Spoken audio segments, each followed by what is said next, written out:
It's time for our week 5 6-pack of picks. Man, the NFL season is really rolling along, but a big story as well. Davante Adams requesting a trade. We've got him ranked out. Who are the best landing spots for not only Davante Adams, but maybe some other wide receivers available at the NFL trade deadline? Coming up on today's Peacock and Williamson. NFL analyst Brian Peacock and former NFL scout Matt Williamson bring you expert NFL analysis every day in less than 30 minutes. Get an inside look at the NFL on the field and in the front office with elite breakdowns to next-level analysis and in-depth information only for the real NFL fans. This is Peacock and Williamson, and it starts now.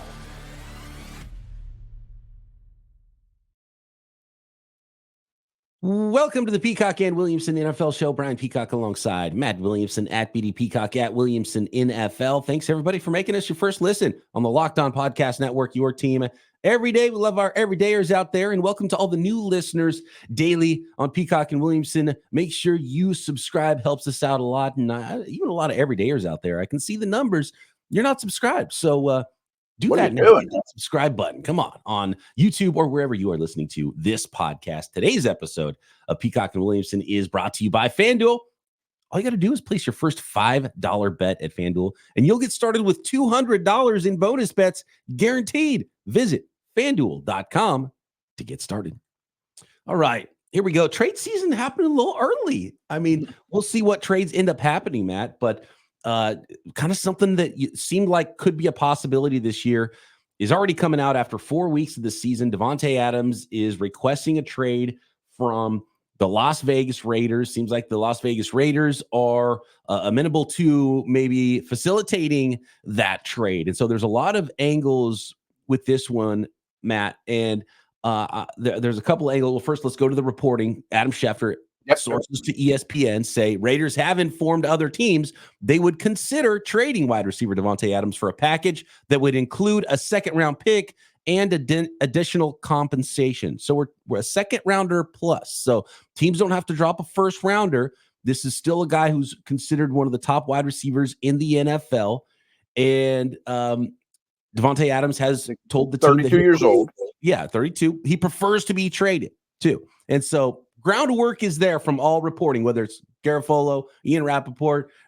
This is there's the local reporter. Who is it? The first one I saw with it, got to shout him out. Vincent Bonsignor said that there's a growing idea that Davante Adams trade could be coming, and then right after that, we saw it from the national reporters as well. So this is a real thing. Multiple reports. Davante Adams wants to get out. The Raiders are considering it, listening. We already know actually what their asking price is if teams come calling. So is this a done deal? Is Davante Adams on his way out? And where's the best spot for him to go if that was to happen, Matt? So if you recall, he, quote, got hurt in practice late last week and didn't play this past week, which was very fishy considering that some of this has been bubbling up anyway, Right. And the week before, his head coach is like, some of the guys that might be acting like they don't want to be here. Maybe we need to make some changes. And it essentially is is what Antonio Pierce said about his team. And what's funny is Davante Adams came out. He was on with Kay Adams, I believe, and said, "Oh, I agree with what he's saying," which made me think, "Oh, there's some other players dogging it." And Davante Adams is, the leader, but he might have been just talking about himself. Yeah, you should get me out of here because I'm not good for the team right now. I'd be better on another team. So yeah, this sounds like it's happening. Where's he going to go though? And I think he put some sort of tweet out, X or whatever, and Pierce liked it, like basically saying like, I want to, and he's like, oh, good, like it, whatever.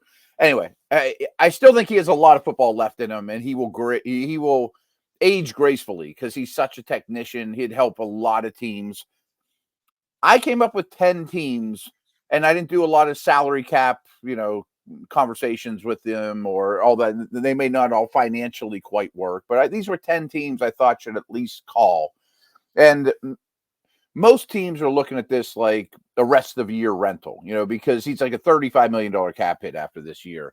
But that doesn't mean he couldn't tear the contract up and start over, reroute things if you have a lot of for this year. It's not that hard for a team to fit him under the cap. It's right. Not the rest of his, it's about $950,000. I think a little under $1 million every week will be a little bit less that a team would have to take on, for that salary. So he's got about, I think it's $13 million on his base cap or his base salary this year for a team that takes him on. So it's like $1 million a week. $1 million a week basically is what you have to pay him, depending on what week you bring him in. Really quick before we go to the teams, and you've got a list of 10 teams, and I'm going to rank them out. Cool. This is the weirdest timing. What the hell are the Raiders doing? What is Davante Adams doing? How come this didn't happen in the offseason? And to be honest with you, 2-2 Raiders team is probably about as good as you would have expected them to be after 4 weeks, at least as good as you and I would have expected them to be. The timing of it is so weird. It would make sense if there's the week before the trade deadline. Not working out. We're 2-6. Let's do something. They're 2-2. You had an entire off season. Why in week 3 or 4 is this happening? This seems like just terrible management.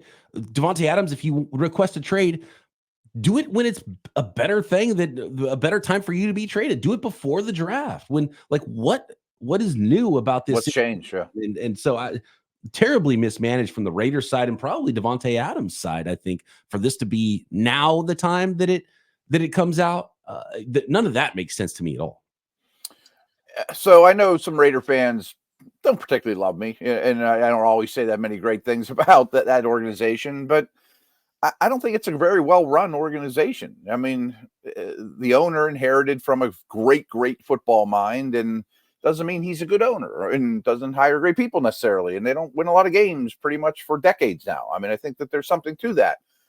Side note, I also think I have another list of 4 wide receivers that other teams could have, because only one of the teams we mentioned is going to end up with Adams. So I think there are receivers to be had out there. And well, let's do that then. And because the rank doesn't change that much. I think there's some specifics why maybe Davante Adams might fit better in some place, and another receiver might fit better in another location. And so we'll kind of rank it out based on Davante Adams, but a lot of it won't change that much. What other receivers do you think could potentially be on the market? This might be a really big wide receiver market at the trade deadline this year. I do. And I think Adams is the best and most expensive on my list, but I don't know if they're going to get a second plus. I mean, I kind of feel like the ceiling is going to be a second, from a good team.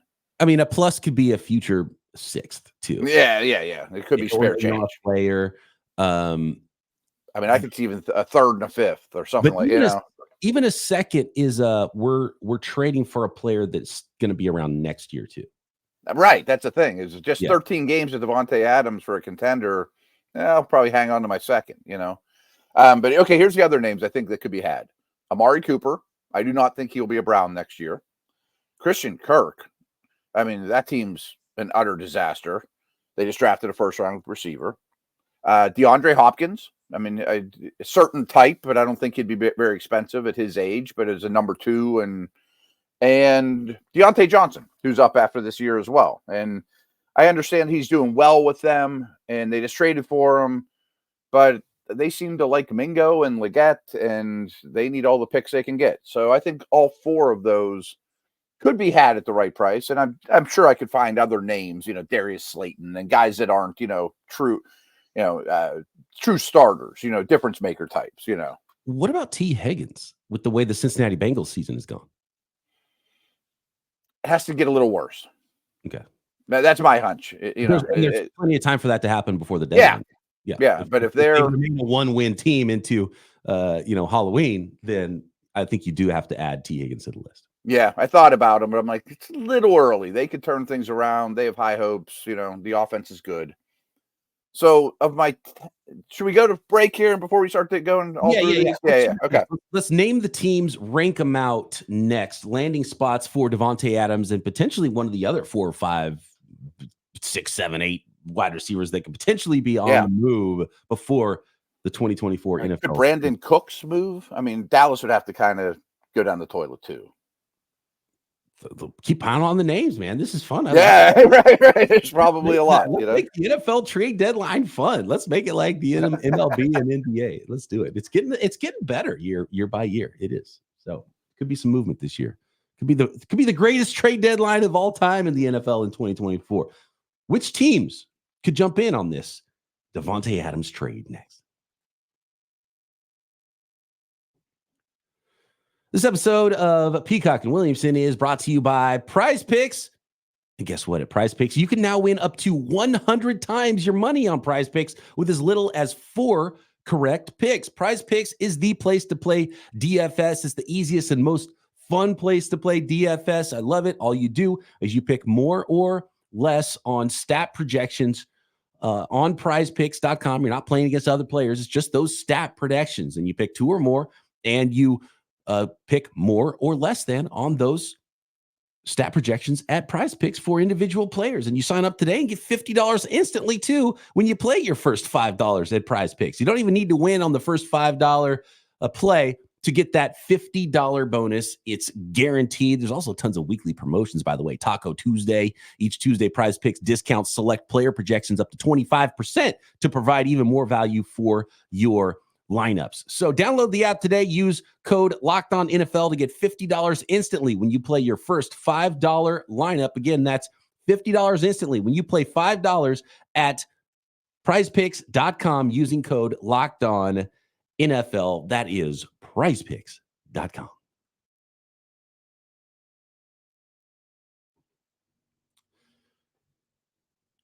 What do you think the timing is on Davante Adams? Is this something that could happen this week? Or is this like something that's going to just keep rolling along, going along, and all of a sudden, finally at the trade deadline, something happens? So we broke this down on my Steelers show for Steelers.com yesterday because pull back the curtain, they're one of my 10 teams. They're on the list. They're on my list. They're definitely on the list. They're high on the list, I think. Yes, and they should be interested. We were going back and forth. Would you give up a 2? Only if I can extend them. That type of the conversation. Weirdly, the Steelers' next opponents, the Raiders. They play the Cowboys, and then Adams could play his old team. But it's almost getting to how awesome would that be? Idea. This happened in Major League Baseball before, where the guy shows up in one team and then just rolls over the other. Stays. Yeah, gets on a different plane and goes home with the other team. Yep. So anyway, I think it could happen soon. Like, if it's truly a rental, every game counts. It's not an Ayuk situation where I can wait out the Niners or any of those type of things because I got to play and win this week. I mean, if I could get it done today, maybe he'd even play Sunday. I mean, if it goes much longer, I would say he's probably not playing this week. But you got to get, I would say, quick. All right, 10 teams. Who are the teams? Steelers were one, obviously. 2 teams are probably not. They're probably one of the other receivers because they're in the division. Are Kansas City, obviously. They have big issues. And the Chargers. I mean, I think the Chargers could add a receiver. I don't know. Al Davis would lose his mind and come out of his grave as a zombie if they traded him to the Chiefs. I mean, like that. Yeah. I can't imagine that happening. But who knows? Okay, so those are those 3: Steelers, Chiefs, Chargers. I don't feel strong about all these. Dallas, I don't feel super strong about. But if they're in it to win it, another receiver wouldn't hurt. Washington is a strong one, especially if they think they're really good. The Jets is one that everyone's thrown out there. Rodgers connection, and I know he has a lot of power. Doesn't really make sense for their timeline, but New England. And I don't know if he has veto power, but if you're going to put Drake May out there, at least give him a real number 1 to throw to. But I would think they aren't a youth movement. Yeah, and I would think, and I'll talk about this in my power rankings for these teams, is you're not going to trade for Davante Adams. Again, we mentioned this is you're not going to give a second rounder plus for a guy who doesn't want to be there beyond this year. And if you're what are you renting him for to win 3 games? Right, exactly. You'd have to extend them. And I just know they have a ton of money. But a team that has the space and needs a receiver would call. Yeah. Buffalo. New Orleans. That was Marcus Mosher's favorite. And that we actually broke this down on Locked On Dynasty today. And for his dynasty stock, for his fantasy stock, he was hoping New Orleans. I'm not sure that's my favorite landing spot, but And I didn't even really give them a lot of consideration before that conversation. Yeah, and my last one. New Orleans is the new team. I will say that the team Okay. that I didn't have on my list of rankings, but I'll rank them, and I can see why that name is brought up though. The Derek Carr conversation. I mean, they're buddies, you know. And my last one's Baltimore.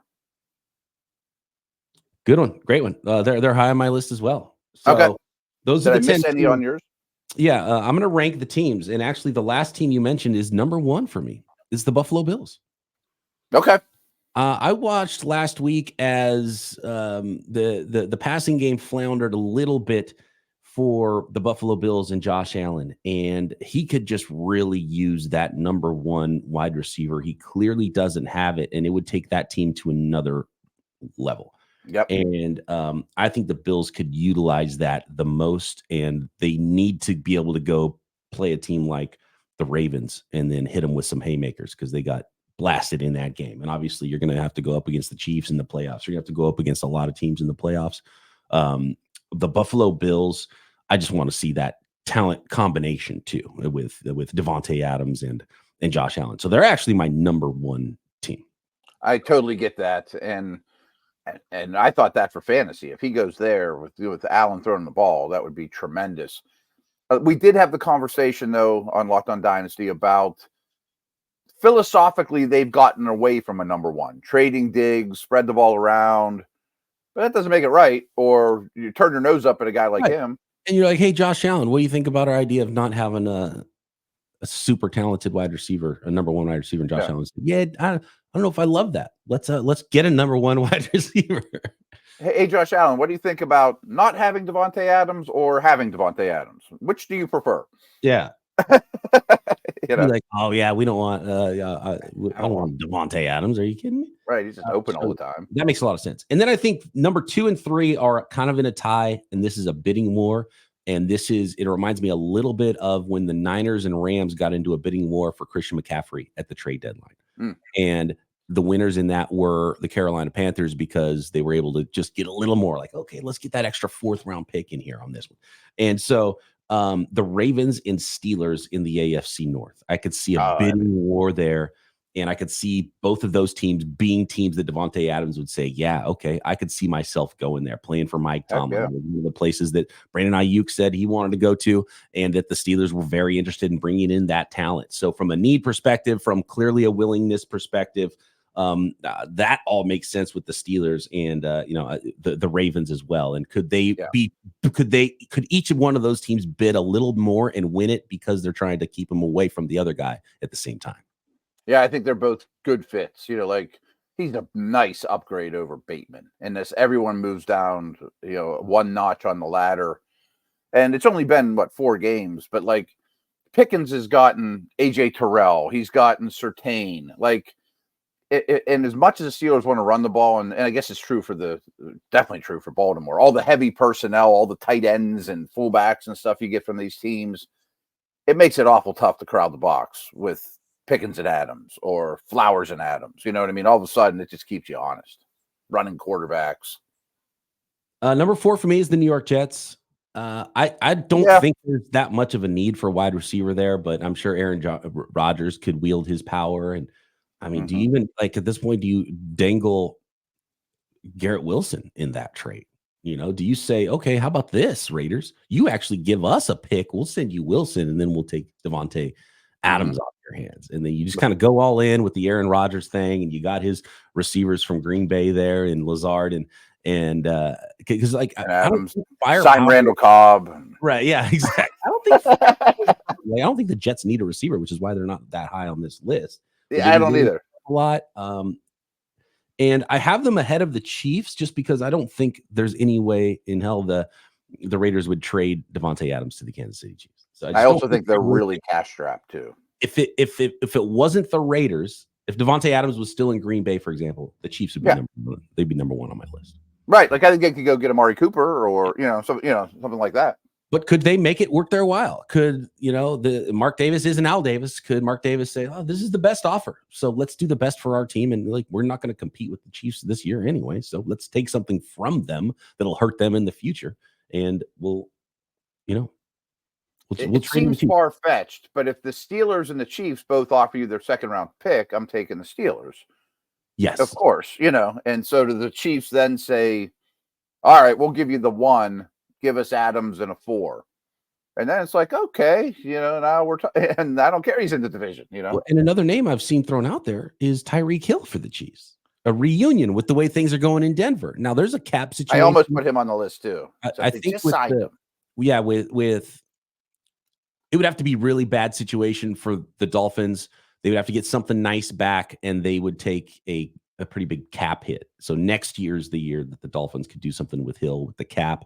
Not so much this year, and like a post June next year. So that makes that one a little bit more difficult. But I could see it's probably, and even then, even though there's a big complication there, it's probably more likely Tyreek Hill would end up with Kansas City than the Raiders trading Davante Adams to Kansas City. Yeah, I 100% agree with everything you said. And if they were to move Hill, that just screams to me that Tua is not going to play again this year, which seems early for that, doesn't it? Yes. Although it's getting close because things are not going well for the Miami Dolphins right now. They look like the worst team in the NFL. You see what because the Titans were the worst team in the NFL, and then they made the Dolphins look like they didn't belong in the league with them. So like that's. I'm going to do power ranks tonight, and they're going to be 32. The Dolphins, yeah. As of this week, right now, with what right. I always do power ranks. So if you played this minute, they're 32. And there's a pretty big drop after those teams. I think those are the contenders that would want to make something happen. The Commanders, I could see why, but things are going fine with Terry McLaurin. I don't think the Commanders, this is a long-term build. This is a trust the process ownership group. This isn't a shortcut. I can see why people would say the Washington Commanders. To be honest with you, the Commanders should go try to trade for, if the Commanders are trying to be the best right now, they should probably go try to trade for Hassan Reddick before they went and tried to trade for Davante Adams. That would make sense. And pay him. And right. Yeah. That would make some sense. And then, the Chargers. They should think long-term. They shouldn't be like, oh, we're going to win the Super Bowl this year. Like, yeah, it's only been a month. You can't change that much. And then after that, the other 4 teams, Dallas, I would probably put them actually last. Yeah. I almost New England would be just barely above them because I just don't think it would work out with Davante Adams wanting to go there. No. Chargers is kind of the same with the Chiefs is like, would they really go there? And are they a place in their build where they want to go get a wide receiver? I could see them wanting to do that. But I'd probably put them in the same realm as the Chiefs as it's very unlikely that that's going to happen.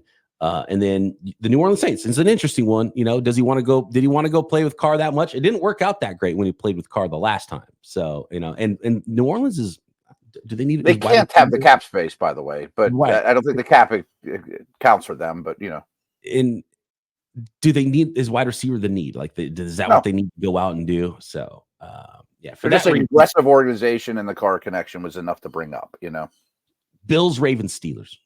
That's where he's going to go. It's going to be one of those teams, I think. I like it.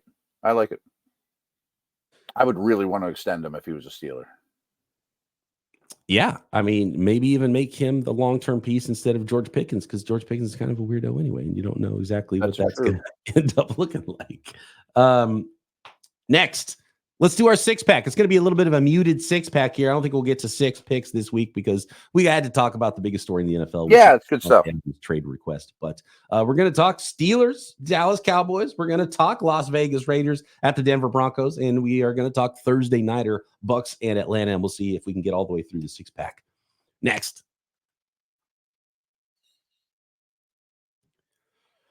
Today's episode of Peacock and Williamson is sponsored by FanDuel, America's #1 sportsbook. And NFL fans right now can get a big return on FanDuel and get $200 extra in bonus bets to play with, guaranteed. And all you got to do is go to FanDuel.com and place your first $5 bet. And again, that's guaranteed. Win or lose, you're going to get $200 extra in bonus bets to play with at FanDuel. And by the way, if you're in the middle of the games on Sunday and you want to go check out the latest stats, you want to go view live play-by-play and so much more, you can do all of that on the same page where you place your bets and maybe get a little bit more information for the bets you're going to place at FanDuel.com. So download the app or go to FanDuel.com, get started with $200 in bonus bets guaranteed when you place your first $5 bet.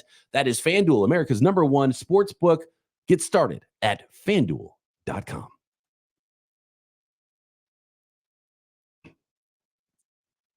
All right. There we go. It's time for our week 5 6-pack. It might be more of a 3 or 4-pack on today's episode. And of course, we're going to come back Friday and make picks for all of the games in week 5 after Thursday's mailbag episode. And again, did I say to subscribe? Make sure you subscribe so you catch all of it every week on Peacock and Williamson. It is the Tampa Bay Buccaneers at the Atlanta Falcons. Back-to-back NFC South showdowns for the Falcons here. They're at home. And are they favored at home by 1.5 points over the juggernaut 3-1 Tampa Bay Buccaneers, Matt? They are, and I get it. And because it's a Thursday night, I'm going to lay the points. But I don't feel super strong about it. I think this division has gotten really fun all of a sudden with these two teams and the Saints.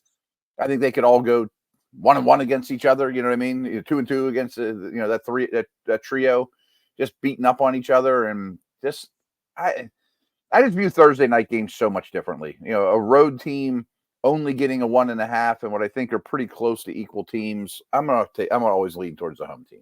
It's not that rough of a flight. They are division opponents. I'm going to take the points and take the Buccaneers. So I think they're better, and I'm going to take the points. And hopefully the Thursday night short week on the road isn't too much of a hurdle for the Tampa Bay Buccaneers. Okay. Your Pittsburgh Steelers are hosting the Dallas Cowboys, Matt, and the Steelers at home are favored by 2.5 points. And by the way, all of our lines coming from our friends at FanDuel.com that I just mentioned there during the last break. Pittsburgh and Dallas. This is an interesting one.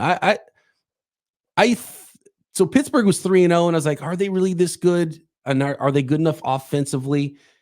You tell me, Matt, are the Pittsburgh Steelers good enough offensively where they're just going to roll through and be kind of favored against most teams? And, which Dallas Cowboys team is going to show up is probably a huge question in any time you're picking the Dallas Cowboys as well. By the way, primetime Sunday nighter. Yeah. At home, Tomlin's record in such games is ridiculously good. And I just saw this. These are since 1970, the Cowboys lead the NFL with 106 primetime wins. The Steelers are second with 98. These are big brands. You know what I mean? Like, they've met in the Super Bowl 3 times. No other two teams have done that. That's all we've been hearing about all week. I don't know if the Steelers are at the point where they're going to be favored against good teams, time and time again. But I do think without Lawrence, without Parsons, without Brandon Cooks, it's kind of a stars and scrubs roster, Dallas, and a lot of their stars aren't going to be around for this one. So I'm laying the points at home. I think it's going to be a really difficult environment for Dallas. The problem is, so Dallas is bad at stopping the run. The Steelers have had some problems with their offensive line there.